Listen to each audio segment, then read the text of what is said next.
You don't have to go to college. The FBI, the government's gonna come in here. All the universities are gonna like steal me, kidnap me. Hey guys, last week I made a video talking about my experiences in high school, going through 9th through 12th grade and talking about what it was like for me in general. So today I decided that for this week's video, I'm going to do a more in-depth video for y'all, talking about advice that I have for anyone who's either in high school right now, just starting high school, has been in there for a few years, maybe this is your last year, you're gonna be a senior this coming year, which is very exciting. But regardless, this is just some advice and tips that I wanted to share from my experiences and other people that I've talked to that have the same outlook to help you if you are wanting some advice for what to do in certain areas of high school. I broke this video up into 3 different parts. The first part is academics, the second part is extracurriculars, and the third part is just personal, dealing with you as yourself, as your one person. So those are the 3 I'll be going into. And firstly, I'll be starting off with academics, classes, that type of stuff. You probably hear this a lot, but it is really true. If you know that you are wanting to go to college, obviously you don't have to, but I'll get into that later. If you decide that after high school you want to pursue this secondary education and you want to go to college, that's great, but make sure you plan ahead. I'm sure that none of you want to be spending hundreds of thousands of dollars in college for 4 years when you could be taking dual credit, AP, advanced, stuff like that, that'll help you get college credit early and get that out of the way so you spend less money and spend less time in there. So if you know that that's what you want to do, make sure that if your school offers AP, or if your school offers dual credit, or I know some schools offer IB, I know some schools do CLEP, so you can take CLEP exams. If you do those, know what your school offers you so that you can get a leg up and that you're not spending a bunch of money that you don't need to be spending. A lot of people, I think, assume that if you're an AP dual credit, that they're harder. I'm here to tell you they're really not. AP, definitely a little bit tougher, depending on who your teacher is, especially because you have to take that big test at the end of the year, and that can be a little bit difficult. But dual credit classes, dual enrollment, that stuff, in my opinion, in my own examples that I've seen, really are not that harder. The kids in there, everybody's like, oh, they're so much smarter. No, they're really not. A lot of them just know how to cheat better, but I won't talk about that. And the rest of them just like, it's really not a hard class. They're not that difficult. And so if you can do them, maybe you're applying your knowledge a little bit more than you would in regular, maybe, but you're able to get that college credit, and you didn't have to do it later on down the line for more money. Another thing to keep in mind is know what your strengths are and know what your weaknesses are. In my case, I am not very good at science, so I really didn't like physics. Even though my school offered like a dual enrollment physics course, I didn't take it because I knew, 1, I didn't like it, 2, I wasn't probably going to do well because I'm really not that great at physics. And so I decided, okay, well, instead of taking dual enrollment physics, then I'll just take another dual enrollment or dual credit class that I actually enjoy. So then I ended up taking like some dual enrollment English and some dual enrollment history, and those were fine for me. And then other kids were the exact opposite. They knew that they were better at certain things, so maybe they took a dual enrollment physics because they knew they weren't so good at history. Just kind of know what your strengths and weaknesses are, because those will help you, but obviously don't just take a class because, oh, maybe I'll get credit, and then you end up failing the class. Like, that defeats the whole point. Some people's end goals are different. I knew for mine, I wanted to do my best to get all A's. Especially even in my college credit courses, because I knew that those grades, the majority of the time, will transfer to college. And so I knew that I wanted to have a good GPA just because I wanted to, but some other people said, okay, I can just pass and I'm fine, which is fine. Again, know who you are as a person, know what you want, and then you're fine. But if you're wanting to go into college and wanting to do that, make sure you do at least try to get some good grades. A's and B's are fine. because colleges obviously are looking at your grades and other stuff, but they are looking at your grades to see what it is and what kind of student you are. So if that's what you're wanting to do post high school, make sure you're staying on top of that. I will say, even though I'm saying this, do not stress yourself over grades. There are so many people, namely a lot of girls, because usually girls are the ones that I saw doing this in my high school, that were always stressing and complaining and talking about how hard a course was. Don't stress over something. Like, do your best, and that's all you can do. It really is not a huge deal if you get a 92 versus a 90 or a 91 versus an 89. I promise you, in the long run, it's not going to matter.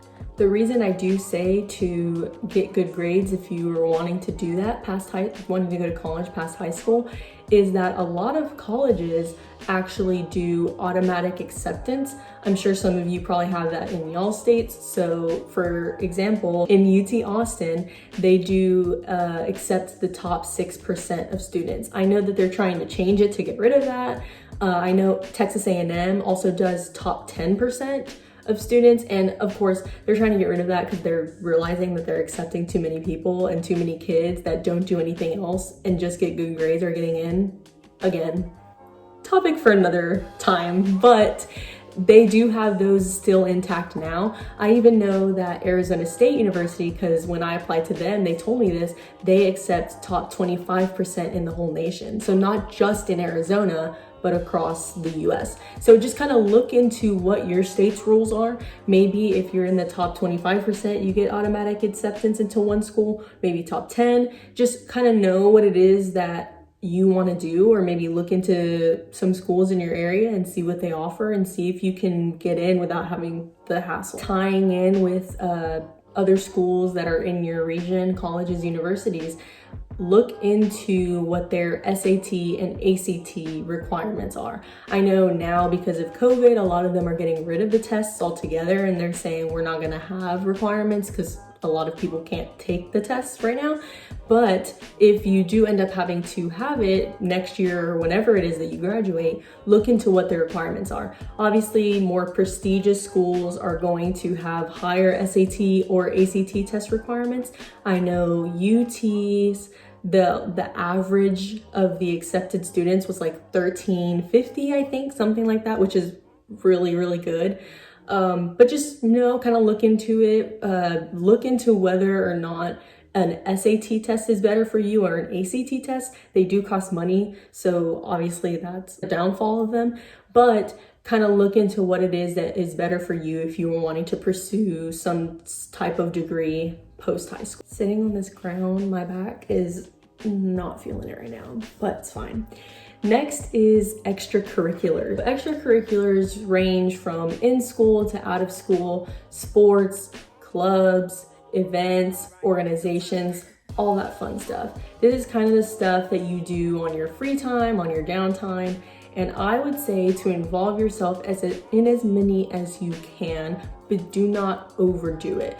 I see a lot of people that literally join every club ever, and then they never have time to actually go to, say, this one club because they're more into this one. It's like, okay, well then you shouldn't have joined this one in the first place. My best advice for extracurriculars is involving yourself strategically.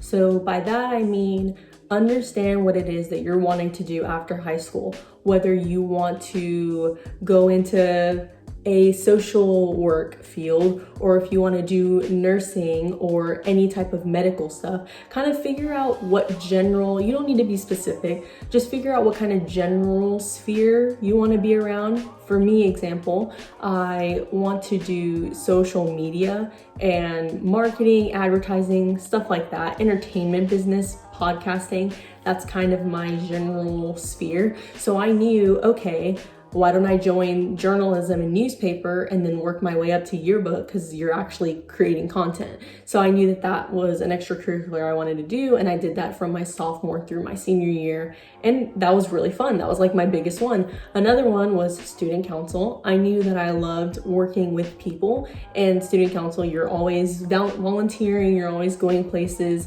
And so I knew that I want to do that. So I just choose what it is that you want to do strategically. A lot of the kids in my school joined a HOSA club, which was all medical and stuff. And so they built up through the years, and they were able to get like all these certifications. And that was really cool because that helped them with what it is that they're wanting to do post high school. If you are wanting to pursue college after high school, or even if you're not and you're just wanting to volunteer and get to know people and meet new people and network, community service, volunteering is huge. On college applications, they almost always ask you, how much community service did you do? Which one do you think most impacted you? Why did you participate in these? And if you don't have anything to say, then obviously that's a disadvantage for you. And then if you're not wanting to go into college and you're wanting to go out into the workforce, then you still network with people, so therefore you can meet new people and connect with new people and make new business partners or anything like that. So community service is huge. Look into opportunities inside of your school and outside of your school.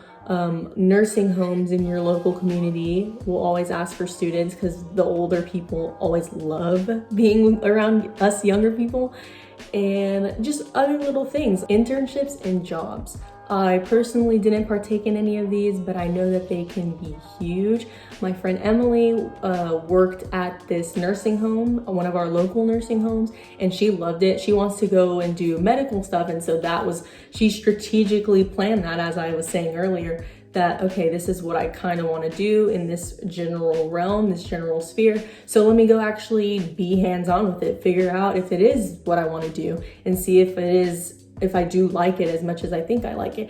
And she said it was amazing. It was great to put on her college applications, her resumes for future things, for college, for jobs, for just networking in general. And so that's just an example of just put yourself out there, do things that seem unconventional, and you'll see where they take you. I think above all for extracurriculars is just putting yourself out there, doing stuff not only in school, so sports, clubs, organizations, but also doing stuff out of school. It's just kind of that balance of both that kind of takes you to the next level when you're leaving high school and going on to the next stage of your life. The last category is personal, and personally, this one's my favorite because it focuses more on you, yourself, and who you are as a person.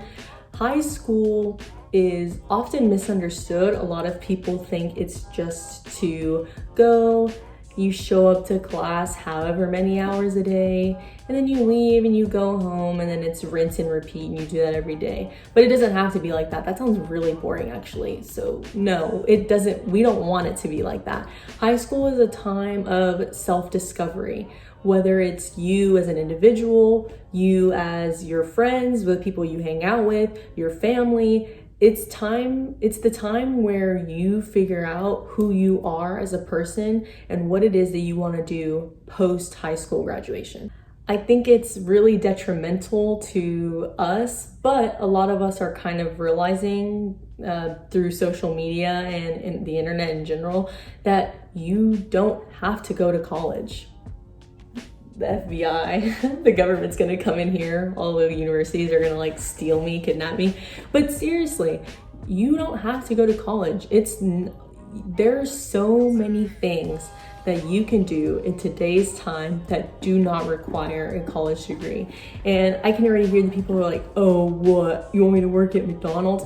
No. Do you realize that Google and Microsoft, just two of the companies that there are, two of the biggest that there are, do not require you to have a 4-year bachelor's degree to work for them? And I'm not saying you have to be a computer genius. They have PR people, they have media people, they have all sorts. Just go and look up a job. You do not need a 4-year degree to be successful. That's such a bad narrative to have. It's hard because I'm pretty sure our entire lives, a lot of our parents, especially if they're older, always told us, okay, you get out of high school, next thing you do, you go to college, you get a 4-year degree, maybe you get a master's, maybe a PhD if you want to do pathological stuff or psychological stuff, but you don't need to be successful. And that, because I'm getting heated, but Essentially what I'm trying to say is that figure out who you are as a person and what it is that you love to do, what you truly enjoy, what makes you happy, and what you can see yourself doing 12 plus hours a day, because that's just truly how much you love it. And there's no such thing as unrealistic. Like, I hate the notion and the idea that when you're young and when you're little, you want to be an astronaut. Oh, that's so cute. Yay. You get older and you say, oh, I want to be an astronaut. They're like, what the fuck? Like, no. It's like, no, like you literally, if you work hard enough and want something hard enough and literally love something hard enough, you literally can do anything you want. That's it. High school is this place where you can explore, try new things, dabble here and there, figure out what it is that you truly enjoy doing so that you don't have to waste your time doing something that you hate. You know, if you want to do real estate, for example, go and get your real estate license. 6-week course, you're done. You have it. You can go out there, get some experience, network with people, and you're good. If you want to do an abroad trip and travel and meet people, you know, foreign people that aren't in the US, you can do that. There are so many opportunities that we have now that don't require the traditional 4-year degree that you can do. I understand I'm contradicting myself because I'm going to get a 4-year degree, but that's fine too. There's nothing wrong with going to college. If you want that experience and you want to go have fun for 4 or less years, or you know, more depending on what it is that you want to do that too. It's on you to figure out what's good for you yourself. The final thing I'll say is to have fun. I know I preached this in my last video, but it's just genuinely so true. I tried so hard to help some of my friends understand that the whole point of high school is to have fun. It's not supposed to be stressful. It's not supposed to be hard. You're not supposed to be crying at night because you didn't finish an assignment or you got a 78 instead of a 94. None of it is serious. None of it is supposed to be serious. Everything is supposed to be relaxed and be calm. And I just want y'all to understand that if you're still going through high school, so you don't have to stress yourself out when you shouldn't be stressed at all. Have fun with your friends, go out, do spontaneous things. Spontaneous things are sometimes the best times you can ever have. Go get ice cream at 10 p.m. Go do stupid stuff. That's what high school's for. You're teenagers. You'll never be a teenager again. You'll have responsibilities in the future that'll hopefully be fun for what it is that you want to do, but just enjoy this free time that high school is supposed to be. Thank y'all so much for watching. I got a little riled up earlier, but I just am really passionate about stuff like this. Let me know if y'all liked it, comment anything, or DM me if you want to share anything. I'm always here to listen. Thank y'all again for watching, and I'll see y'all next time. Looking all good with the nice things on.